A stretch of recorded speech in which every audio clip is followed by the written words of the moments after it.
الحمد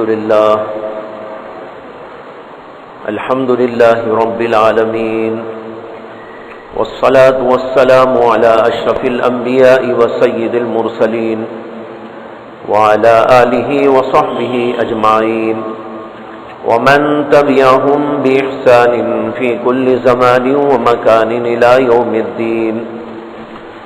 أما بعد، فأعوذ بالله من الشيطان الرجيم. بسم الله الرحمن الرحيم. يا أيها الذين آمنوا لا يسخر قوم من قوم عسى أن يكونوا خيرا منهم ولا نساء من نساء عسى أن يكن خيرا منهن ولا تلمزوا أنفسكم ولا تنابزوا بالألقاب بئس الاسم الفسوق بعد الإيمان ومن لم يتب فأولئك هم الظالمون.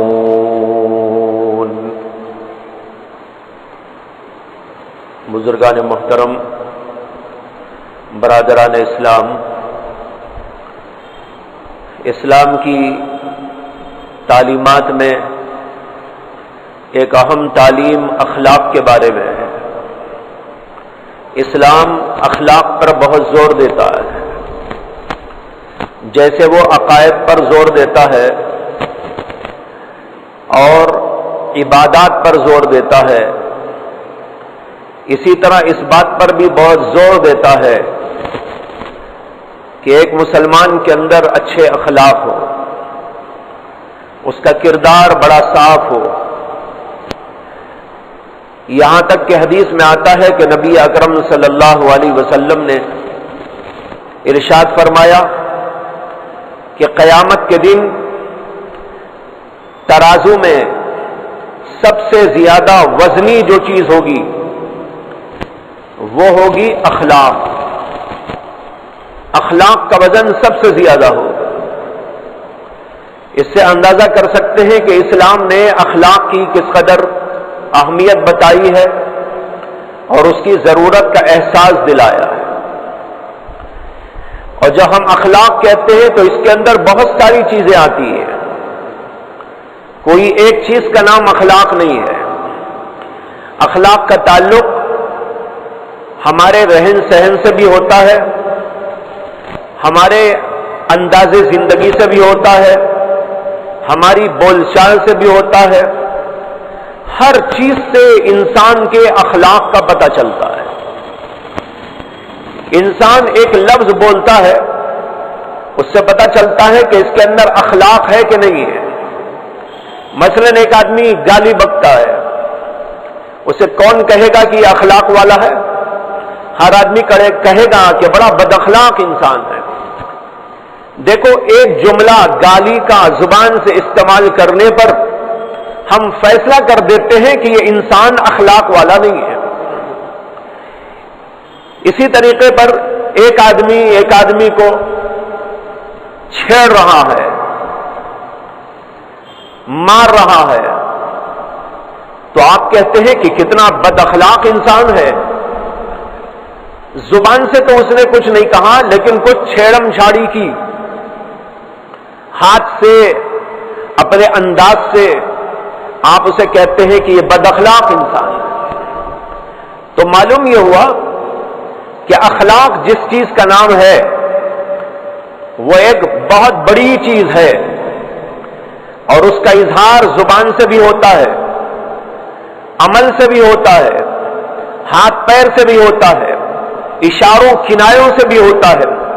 ہر چیز سے انسان کے اخلاق کا پتہ چلتا ہے، یہاں تک کہ اس کے اٹھنے سے اور اس کے بیٹھنے سے بھی پتہ چلتا ہے.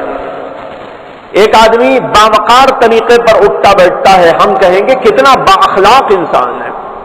اور ایک آدمی ہے جس کے اٹھنے میں، بیٹھنے میں تہذیب نہیں ہے، چلنے اور پھرنے کے انداز کے اندر وقار نہیں ہے، تو آپ کہیں گے کہ بد اخلاق انسان ہے. تو معلوم ہوتا ہے کہ ہماری پوری زندگی اخلاق سے گھری ہوئی ہونی چاہیے. ہماری بول چال بھی ایسی ہو جس سے اخلاق کا پتہ چلے. ہمارے اٹھنے اور بیٹھنے کا انداز بھی ایسا ہو جس سے کہ اخلاق کا پتہ چلے، ہمارے انداز زندگی سے پتہ چلے کہ یہ با اخلاق انسان ہے۔ اس لیے اسلام میں اخلاقی تعلیمات کا ایک بہت بڑا لمبا چوڑا دفتر موجود ہے۔ ان میں سے کچھ باتیں میں نے پہلے بھی عرض کی ہیں آپ کے سامنے، اور اس وقت انہی تعلیمات میں سے ایک تعلیم قرآن مجید کی اس آیت کی روشنی میں پیش کرنا ہے جس کو میں نے ابھی آپ کے سامنے پڑھا ہے۔ آیت کریمہ کا ترجمہ یہ ہے کہ اللہ تعالیٰ فرماتے ہیں یا ایھا الذین آمنوا لا يسخر قوم من قوم عسى ان يكونوا خيرا منهم ولا نساء من نساء عسى ان يكن خيرا منهن۔ اے مسلمانوں، مرد سے استہزاء نہ کرے، مذاق نہ اڑائے۔ ہو سکتا ہے کہ جو مذاق اڑانے والے ہیں وہ دوسرے لوگوں کی بنسبت، دوسرے لوگ ان کی بنسبت اللہ کی نظر میں اچھے ہوں اور خیر ہوں، اور نہ عورتیں دوسری عورتوں کا استہزاء کریں اور مذاق اڑائیں، اسے کہ ہو سکتا ہے کہ جن کا مذاق اڑایا جا رہا ہے وہ ان سے افضل ہو اور بہتر ہو جو مذاق اڑانے والے ہیں۔ آگے فرمایا وَلَا تَلْمِزُوا أَنفُسَكُمْ، اور ایک دوسرے کی برائی مت کرو، ایک دوسرے کا عیب نہ تلاشو۔ وَلَا تَلْمِزُوا أَنفُسَكُمْ وَلَا تَنَابَزُوا بِالْأَلْقَابِ، اور آڑے ناموں سے ایک دوسرے کو نہ پکارو۔ بِئْسَ الِاسْمُ الْفُسُوقُ بَعْدَ الْإِيمَانِ، ایمان لانے کے بعد مسلمان کے لیے گناہ کا نام لینا بھی برا ہے۔ اللہ کہتے ہیں بِئْسَ الِاسْمُ الْفُسُوقُ بَعْدَ الْإِيمَانِ، ایمان لانے کے بعد برائی کا نام، گناہ کا نام یہ بھی برا ہے۔ وَمَن لَّمْ يَتُبْ فَأُولَٰئِكَ هُمُ الظَّالِمُونَ، اور جو لوگ توبہ نہیں کرتے یعنی اس سے باز نہیں آتے، یہی وہ لوگ ہیں جو ظلم کرنے والے ہیں۔ یہ آیت کریمہ کا ترجمہ ہے، اس پر غور کیجئے کہ اللہ تبارک و تعالیٰ نے اس کے اندر چند اہم تعلیمات دی ہیں اور یہ سب کے سب اخلاقی تعلیمات ہیں۔ میں نے ابھی آپ کو بتایا کہ قرآن کریم کے اندر، حدیث کے اندر، اسلام کے اندر اخلاقی تعلیمات کا ایک دفتر کا دفتر موجود ہے، لیکن آج ہم ان چیزوں کو بھلائے ہوئے ہیں، جیسے ہم نے نماز کو بھلا دیا ہے، روزے کو بھلا دیا ہے، ذکر کو بھلا دیا ہے، عبادات کو بھلا دیا ہے، اسی طرح ہم نے اخلاق کو بھی بھلا دیا ہے۔ آج بیشتر ہم لوگوں میں ایسے لوگ ہیں جن کے پاس اچھے اخلاق موجود نہیں۔ انہی اخلاقی تعلیمات میں سے اس آیت کریمہ کے اندر چند باتوں کا ذکر کیا گیا ہے، اور ان میں سے ایک بات اللہ نے یہ فرمائی کہ مسلمان کا مذاق نہ اڑائے، مردوں کا مذاق نہ اڑائے، عورتوں کا مذاق نہ اڑائے۔ مذاق اڑانا یہ بہت ہی بدترین قسم کی بد اخلاقی ہے۔ ایک آدمی کا مذاق اڑاتا ہے، یہاں پر یہ سمجھ لیں ایک ہے مذاق کرنا، ایک ہے مذاق اڑانا۔ مذاق کرنا اس کو کہتے ہیں مزاح۔ مزاح کے معنی ہے کہ کوئی خوش دلی کی بات کر لینا جس سے کہ آدمی خوش ہو جائے، لیکن اس کے اندر بھی اس کا اہتمام ہونا چاہیے کہ جھوٹ نہ ہو۔ جیسے اپریل فول مناتے ہیں لوگ ہنسی کرنے کے لیے، مذاق کرنے کے لیے، تفریح بازی کے لیے، لیکن وہ تو جھوٹ کا پلندہ ہوتا ہے، جھوٹ بول بول کر لوگوں کو الو بناتے ہیں، اور آدمی جب الو بن جاتا ہے تو لوگ ہنستے رہتے ہیں۔ یہ یہاں پر مراد نہیں ہے۔ مزاح یہ ہوتا ہے کہ کوئی ایسی سچی بات کی جائے جس سے کہ آدمی کا دل خوش ہو جائے۔ حدیث میں آتا ہے کہ نبی اکرم صلی اللہ علیہ وسلم کبھی صحابہ اکرام سے مذاق بھی کرتے تھے. کسی کو کہتے ارے لمبے ہاتھ والے، ایک صحابی تھے ان کے ہاتھ ذرا لمبے تھے، اللہ کے نبی ان سے مذاق کرتے تھے اور کہتے تھے کہ ارے لمبے ہاتھ والے. اب دیکھو ایک مذاق ہے، اس میں اسے چھاڑنا مراد نہیں ہے، مقصود نہیں ہے، بلکہ اس کے ساتھ خوش دلی کا ایک معاملہ ہے. کبھی اللہ کے نبی علیہ الصلوۃ والسلام ایسی بات کرتے کہ جس کی وجہ سے حضرات صحابہ کے دلوں کو خوشی ہو جاتی، راحت پہنچ جاتی. ایسا مذاق کرنا بھی منع ہے جس سے دوسرے کو تکلیف پہنچے، دوسرا آدمی پریشان ہو جائے، اس کے دل کو ٹھیس پہنچ جائے. آج لوگ مذاق کے عنوان پر لوگوں کا مذاق اڑا دیتے ہیں، مذاق کے عنوان پر لوگوں کی پگڑیاں اچھال دیتے ہیں، مذاق کے عنوان پر لوگوں کو ننگا کر دیتے ہیں. یہ اسلام کے اندر حرام اور ناجائز ہے. مذاق کرو ایسا جس سے کہ دوسرا آدمی خوش ہو اور بات سچائی کے دائرے سے نہ نکلے. ایک بار اللہ کے نبی علیہ السلام کی خدمت میں ایک بوڑھی عورت آئی اور آ کر کہنے لگی کہ یا رسول اللہ، میں چاہتی ہوں کہ جنتی بنوں اور اس کے لیے آپ میرے حق میں دعا کر دیجئے کہ اللہ تعالیٰ مجھے جنت عطا کر دے. نبی اکرم صلی اللہ علیہ وسلم نے فرمایا بڑھیا جنت میں نہیں جائے گی، بڑھیا جنت میں نہیں جائے گی. وہ بیچاری یہ سنتے ہی رونا شروع کر دی، روتے روتے حالت خراب ہونے لگی، ہچکیاں بن گئی اور وہ مایوس ہو کر اٹھ کر جانے لگی. اللہ کے نبی صلی اللہ علیہ وسلم نے صحابہ سے فرمایا کہ بھئی اس بڑھیا کو بلاؤ. اس کو بلایا اور پوچھا کہ رونے کی کیا بات ہے؟ اس نے کہا یا رسول اللہ، میں نے دعا کی درخواست کی تھی اور آپ نے کہہ دیا کہ بڑھیا جنت میں نہیں جائے گی. جب میں جنت ہی میں نہیں جاؤں گی، جہنم میں جاؤں گی، اب نہ روؤں تو کیا کروں؟ اللہ کے نبی صلی اللہ علیہ وسلم نے فرمایا بڑھیا مطلب یہ ہے کہ بوڑھی ہو کر جنت میں نہیں جائے گی، جوان ہو کر جنت میں جائے گی. اس لیے کہ کوئی بھی آدمی بوڑھا جنت میں نہیں جائے گا، اللہ بوڑھوں کو جوان کر دیں گے اور سارے جنتی جوانی کی حالت کے اندر ہوں گے. اللہ ایسا بنا کر ان کو بھیجیں گے. اب دیکھو یہ بھی ایک مذاق تھا، لیکن اس مذاق کے اندر سچائی موجود ہے. اور تھوڑی دیر کے لیے عورت رونے لگی، پھر اس کے بعد ایسی خوشی کہ وہ خوشی کبھی ختم ہونے والی نہیں. اس کو کہتے ہیں سچا مذاق. یہ جائز ہے، لیکن کسی کی پگڑی اچھالنا، کسی کا استہزاء کرنا اور کسی کے ساتھ ایسا انداز اختیار کرنا جس سے کہ وہ آدمی مایوس ہو جائے، یہ کہ اس کو شرم آنے لگے، لوگوں کے سامنے اس کو اس انداز سے پیش کرے، اس کی بات ایسے انداز سے پیش کرے کہ دوسرے لوگوں کے سامنے اس کو شرمندگی ہو جائے. یہ ہے مذاق اڑانا.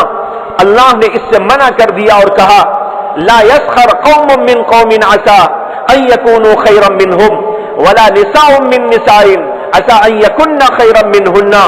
مرد مردوں کا مذاق نہ اڑائے، عورتیں عورتوں کا مذاق نہ اڑائے. اگر کسی کے ذہن میں یہ بات پیدا ہو کہ اللہ نے تو یہ کہا ہے کہ مرد مردوں کا مذاق نہ اڑائے، عورتیں عورتوں کا مذاق نہ اڑائے، تو کیا مرد عورتوں کا مذاق اڑا سکتے ہیں؟ کیا عورتیں مردوں کا مذاق اڑا سکتی ہے؟ جواب یہ ہے کہ وہ بھی منع ہے. لیکن جب مرد مرد کا نہیں اڑا سکتے، عورتیں عورتوں کا مذاق نہیں اڑا سکتی، تو مرد عورتوں کا مذاق اڑائے یہ تو اس سے بھی بےہودہ بات ہے. عورتیں مردوں کا مذاق اڑائے یہ اس سے بھی زیادہ بےہودہ بات ہے. اس لیے اللہ نے اس کا ذکر نہیں کیا، اس لیے کہ ہر آدمی سمجھ سکتا ہے کہ جب مرد مرد کا مذاق نہیں اڑا سکتے، عورتیں عورتوں کا مذاق نہیں اڑا سکتی، تو مرد عورتوں کا، عورتیں مرد کا مذاق اڑائے یہ اس سے بھی زیادہ بےہودہ قسم کی بات ہے. اس سے تو بدرجہ اولا آدمی کو احتیاط کرنا چاہیے. حدیث میں آتا ہے کہ یہ آیت کریمہ اس وقت نازل ہوئی تھی جبکہ ایک صحابی جن کا نام تھا ثابت ابن قیس ابن شماس، اور ان کی سماعت میں کچھ فرق تھا، یعنی ٹھیک طور پر سنائی نہیں دیتا تھا، وہ کم سنتے تھے۔ اس لیے جب بھی اللہ کے نبی صلی اللہ علیہ وسلم کی مجلس ہوتی تو وہ اللہ کے نبی کے بالکل قریب بیٹھتے اور اللہ کے نبی کی بات کو دھیان سے سنتے۔ ایک بار ایسا ہوا کہ وہ نماز کو آئے، لیکن ایک رکعت ان کی چھوٹ گئی تھی۔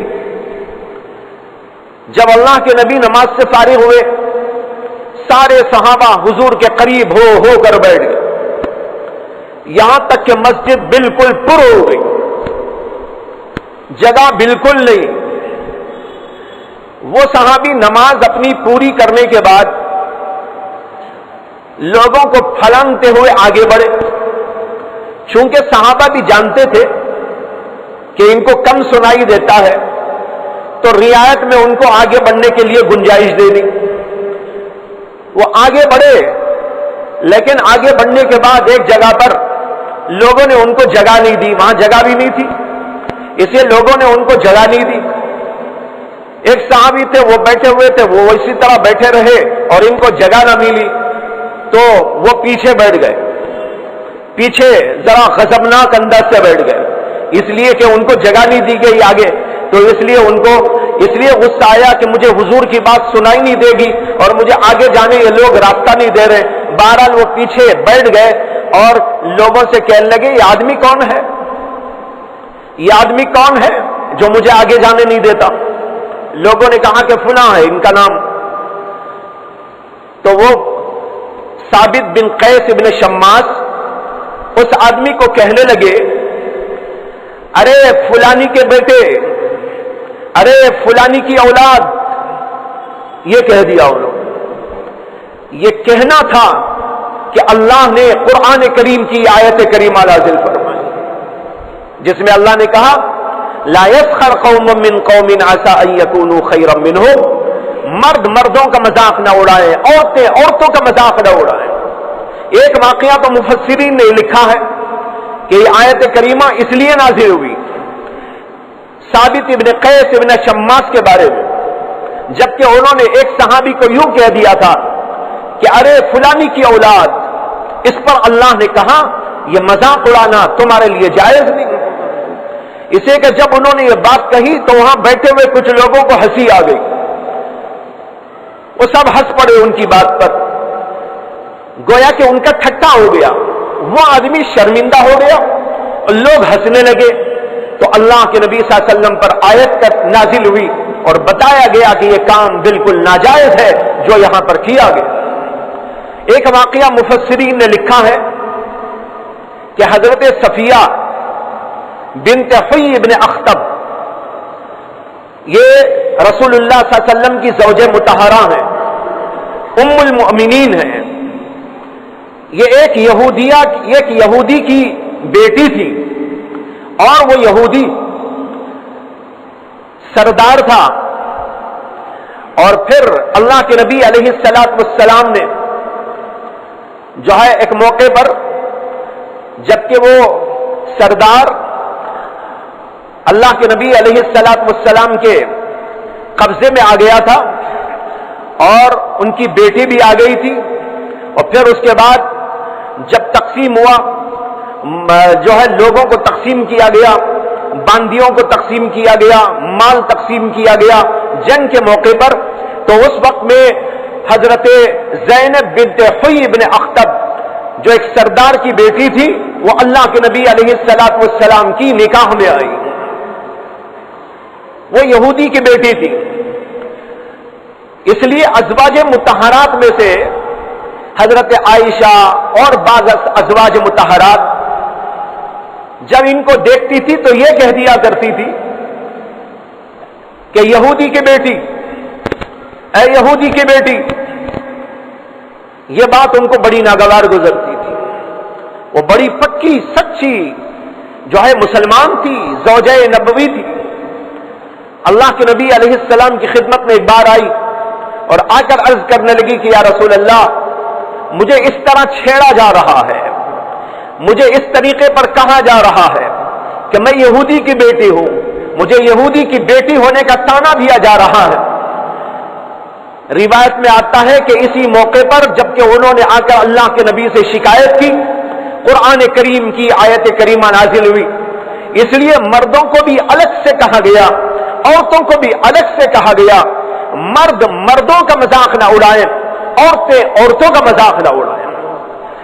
ایک روایت میں آتا ہے کہ حضرت عائشہ صدیقہ رضی اللہ تعالی عنہا نے ایک دفعہ حضرت صفیہ بنت ہوئی ابن اخطب کو یہ کہہ کر طعنہ دیا تھا کہ وہ تو ایسی ٹھگنی ہے، یعنی مطلب ان کا قد چھوٹا تھا، تو ان کو اشارہ کر کے یوں کہہ دیا۔ اللہ کے نبی علیہ الصلوۃ والسلام کو معلوم ہوا، اللہ کے نبی علیہ الصلوۃ والسلام نے ان کو بتایا کہ تم نے تو ایسا گناہ کیا ہے کہ اگر 7 سمندروں میں اس کو دھویا جائے تب بھی پاک نہ ہو۔